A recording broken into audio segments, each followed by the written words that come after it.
That's Miami! Miami in Florida. Das ist Sonne, Strand und Ozean und für viele ein Sinnbild für den amerikanischen Traum von Freiheit, Erfolg und Selbstbestimmung. Auch Sophie Ringel ist davon fasziniert. Es ist so schön hier. Sie ist wegen ihrer großen Liebe vor 5 Jahren hergekommen, aus Sachsen an den South Beach, wo sie sich mit ihrem Mann Yunasi Ramos am Wochenende auch mal eine Bootstour gönnen kann.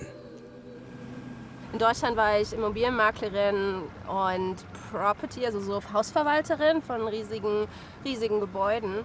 Und ich hatte den Plan, als ich hergekommen bin, dass ich in der Immobilienbranche wieder tätig bin.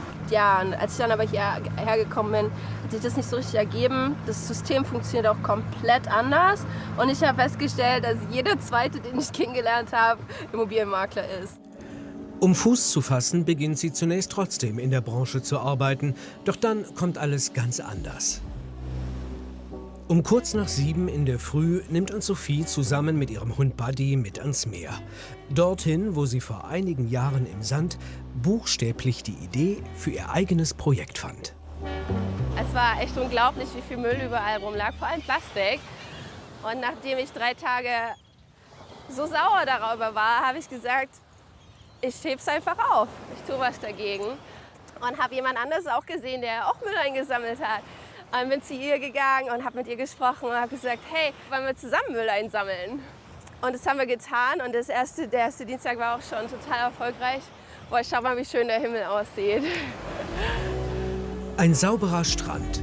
Sophie musste schnell feststellen, dass dabei viele mithelfen wollten. Und so wurde aus der kleinen, spontanen Idee ein stetig wachsendes Projekt. Aber dazu gleich mehr.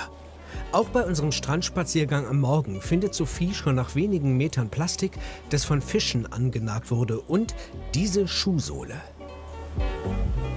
An dieser Schuhsohle kann man schon sehen, dass die Natur zurückschlägt. Also die ist schon jetzt seit einer Weile im Ozean gewesen, weil man sieht diese kleinen weißen Teilchen, die sich hier daran schon jetzt ansammeln. Das sind Meeresorganismen, die nennen sich Barnacles und die konsumieren die Teilchen von Plastik. Und wenn die sind aber auch Futter von größeren Fischen und dann größere Fische oder andere Meeresbewohner fressen die und somit kommt das Plastik in unsere Umwelt.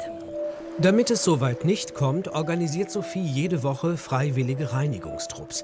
Es kommen Freunde oder andere, die Sophie über Instagram gefunden haben. Ihr Projekt trägt inzwischen den offiziellen Namen Clean Miami Beach. Wir gehen jetzt rüber an den Strand. Clean-up Time! Das Säubern von Miami Beach ist als eine Art Verein eingetragen, eine gemeinnützige Non-Profit-Organisation. Umweltschutzgruppen unterstützen Sophie. Neben Spenden und durch den Verkauf von Merchandise-Artikeln bekommt Sophie auch über Sponsorengeld. Kaffeeproduzenten, eine Fluglinie, ein Telefonkonzern. Sich für die Umwelt zu engagieren, ist eben auch gut fürs Firmenimage. Das Geld bleibt im Non-Profit, im Verein. Und ich investiere das dann in irgendwelche Programme, die ich leiten kann. Oder Eimer. Ich habe gerade erst neue Eimer gekauft. Ihr werdet es nicht glauben, aber diese Aufkleber sind so teuer. Also 50 dieser Aufkleber kosten $185. Welcome to America. Viel Zuspruch bekommt Sophie für diese Arbeit. Die 36-Jährige versteht es, mit ihrem unbekümmerten, lustigen Auftreten Leute für sich und das Projekt zu begeistern. Ich habe Sophie auf Instagram gefunden. Immer wenn ich zum Strand komme, sehe ich Plastik und Müll. Das nervt. Also habe ich es aufgesammelt. Als ich dann gesehen habe, dass es eine Gemeinschaft gibt, musste ich mitmachen. Seid ihr hier, weil sie Deutsche ist? Bekommt sie eine nationale Auszeichnung? Ganz so weit ist es noch nicht. Von der Stadt gab es aber schon mal eine Anerkennung. Sophie jedenfalls ist voll in ihrem Element. Willkommen zum Clean Miami Beach, Säuberung 138. Wir kennen alle den Hashtag »Es gibt keinen Planeten B«. Und es ist nicht nur ein Hashtag, es ist die nackte Wahrheit. Also heute sammeln wir den Müll, alles, was nicht in die Natur gehört. Wo anfangs 2 Leute Müll gesammelt haben, durchkämmen bei manchen Treffen mittlerweile mehr als 150 den Strand und die Uferabschnitte. Die freiwilligen Helferinnen und Helfer müssen nicht lange suchen. Schnell kommt einiges zusammen.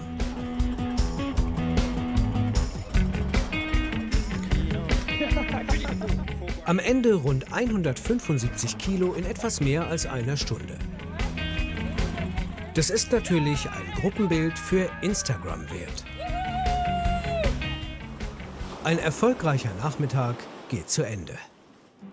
Für diesen Erfolg, die Stadt hat Sophie als stille Heldin geehrt, mussten sie und ihr Mann oft die Zähne zusammenbeißen. Jonassi Ramos ist Filialleiter eines Sportgeschäfts. Reich werden sie mit Sophies Organisation nicht. Damit sie sich ihre 58 Quadratmeter Wohnung für umgerechnet 260.000 € leisten konnten, mussten sie erst zu den Schwiegereltern. Wir haben ungefähr 2 Jahre bei den Eltern gewohnt, als ich hierher gekommen bin, und um eben dieses Geld zusammenzusparen. Der amerikanische Traum ist hart. Das ist eine Menge harte Arbeit. Als Sophie hierher kam, war das ein sehr großer Kulturschock für sie. Wir hatten viel zu kämpfen. Doch Sophie schaut zuversichtlich nach vorne und wie sie ihr Projekt durch neue Ideen voranbringen kann.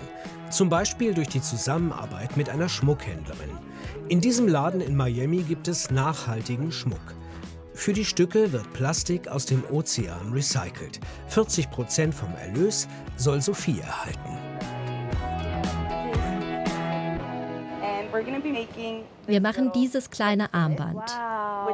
Das wird gemacht aus recyceltem, rostfreiem Stahl und mit dem Plastik aus dem Ozean drumherum.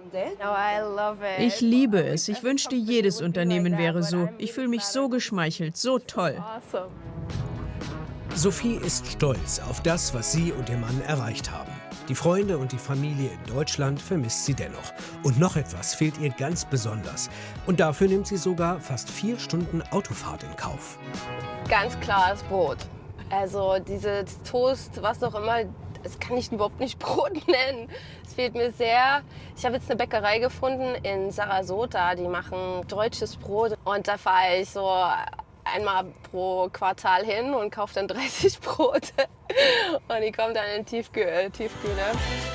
Das Leben in Miami. Ohne Kompromisse geht es eben nicht. Sophie Ringel hat sich auf dieses Abenteuer eingelassen und ihr Glück gefunden.